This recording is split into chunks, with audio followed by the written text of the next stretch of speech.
Social media کا بے ہنگم استعمال ایک تو یہ وقت کے ضیاع کا سبب ہے، اور دوسرا کوئی خال مثال ہو، 100 میں ایک نہیں، ہزاروں میں سے ایک، اور وہ بھی کوئی بہت مضبوط ہو، ورنہ یہ ممکن ہی نہیں ہے کہ آپ کے ہاتھ میں تنہائی میں یہ آلہ میسر ہو اور نگاہیں پاک رہ سکے۔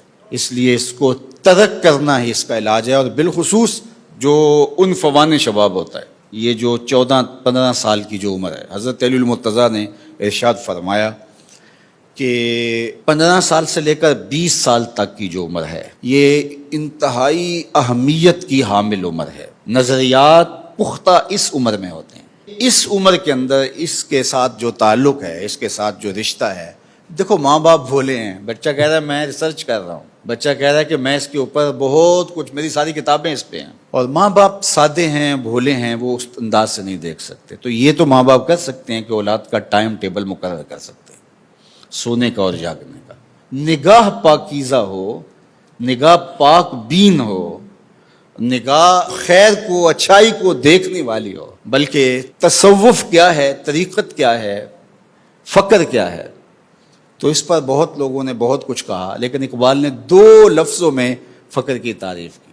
ذرا دیکھیے، چیست فقر اے بندگان آب و گل، یک نگاہ پاک بین یک زندہ دل۔ 2 چیزوں کا نام فقیری، یک نگاہ پاک بین یک زندہ دل، ایک پاک بین نگاہ اور ایک زندہ دل۔ اگر 2 چیزیں کسی کو مل گئی تو وہ فقیر بن گیا۔ دل گرمے نگاہ پاک بینے، اور آخری بات کہی جان بے تابے۔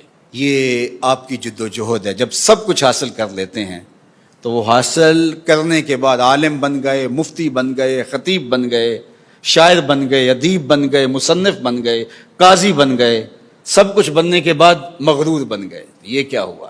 سب کچھ حاصل ہونے کے بعد کیا ہوا؟ جان بے تابے۔ اب جان بے تاب ہو گئی، جو آگ مجھے لگی ہے اوروں کو بھی لگ جائے۔ اللہ کے محبوب علیہ السلام پر جب وحی نازل ہوتی تو حضور اپنی زبان کو جنبش دیتے کہ یہ جو میرے سینے میں اترا ہے جلدی جلدی زبان پہ آئے اور لوگوں تک پہنچے۔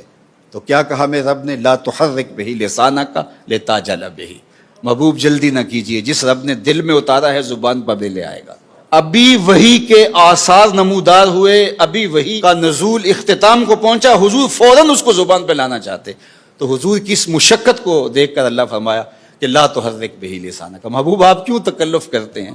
یہ محفوظ ہو گیا ہے، جو دل میں آیا اب زبان پہ آ جائے گا۔ تو یہ بے تابی ہے، یعنی علم حاصل کرنا، فنون حاصل کرنا، مرتبہ حاصل کرنا، سب کچھ بننے کے بعد متکبر بن جاؤ، بعد میں مغرور بن جاؤ، بعد میں جھوٹے خدا بن کے بیٹھ جاؤ، بعد میں لوگوں سے ملو بھی تو ایسے ہاتھ دو۔ یہ کیا تم نے تماشا بنایا ہے؟ یہ سب کچھ حاصل کرنے کے بعد آخری بات اقبال نے کہا جان بے تابے۔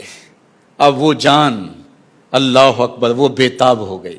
اللہ نے اپنے محبوب سے کہا کہ محبوب اللہ کا باخی نفس کا، آپ تو اپنی جان کو جوکھوں میں ڈال دیا، آپ تو اپنے آپ کو مشقت میں ڈال دیا۔ اور کہیں فرمایا تاہا ما انزلنا علیک القرآن لتشقی، اے 14ویں رات کے چاند محبوب، ہم نے قرآن اس لیے تو نازل نہیں کیا تھا کہ تم مشقت میں پڑ جاؤ۔ تو وہ جو بے تابیاں ہیں وہ اس کا نتیجہ ہے۔